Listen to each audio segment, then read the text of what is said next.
സ്ഥിരീകരിക്കുന്ന വിവരങ്ങൾ ഇപ്പോൾ വരുന്നത് കുവൈറ്റ് തീപിടുത്തത്തിൽ മരിച്ചവർ 49 പേർ, 21 ഇന്ത്യക്കാർ, അതിൽ 11 മലയാളികൾ എന്നുള്ള വിവരങ്ങളാണ് വന്നുകൊണ്ടിരിക്കുന്നത്. ടി ജി സജിത്തിലേക്ക് വീണ്ടും. സജിത്ത്, ഇപ്പോൾ വരുന്ന വിവരങ്ങൾ ആ തരത്തിലാണ് പ്രവാസികൾ നമ്മളെ അറിയിക്കുന്നത്, പ്രതികരിക്കുന്നത്. അത് സ്ഥിരീകരിക്കാവുന്ന രീതിയിലേക്ക് തന്നെ വരും സമയങ്ങളിൽ കടക്കുമെന്ന് അറിയുന്നു. കൂടുതൽ വിവരങ്ങൾ എങ്ങനെയാണ് ലഭ്യമാകുന്നത്? അപർണ സൂചിപ്പിച്ച കണക്കാണ് ഏറ്റവും അപ്ഡേറ്റഡ് ആയി ലഭ്യമാവുന്ന കണക്ക്. 11 മലയാളികളുടെ മരണമാണ് സ്ഥിരീകരിച്ചിരിക്കുന്നത്. ഒരുപക്ഷെ മരണസംഖ്യയിൽ മാറ്റം ഉണ്ടായേക്കാം. പക്ഷേ നിലവിൽ 11 പേർ മരിച്ചു എന്നതാണ് ലഭ്യമാവുന്ന വിവരം. ഇതിൽ 6 പേരെ നമുക്ക് തിരിച്ചറിയാനും കഴിഞ്ഞിട്ടുണ്ട് എന്നതാണ് ഇതുവരെയുള്ള ചിത്രം.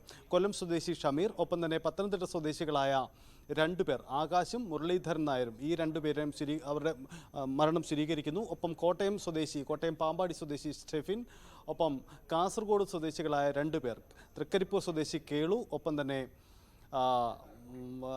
ചേർക്കള സ്വദേശി മറ്റൊരാൾ, ഇവരുടെയും കൂടി മരണം സ്ഥിരീകരിക്കുന്നു. അങ്ങനെയാണ് 6 പേരുടെ പേര് വിവരങ്ങളും നമുക്ക് ലഭ്യമായിട്ടുണ്ട്. മറ്റുള്ളവരുടെ പേര് വിവരങ്ങൾ ലഭ്യമായി വരുന്നതേ ഉള്ളൂ.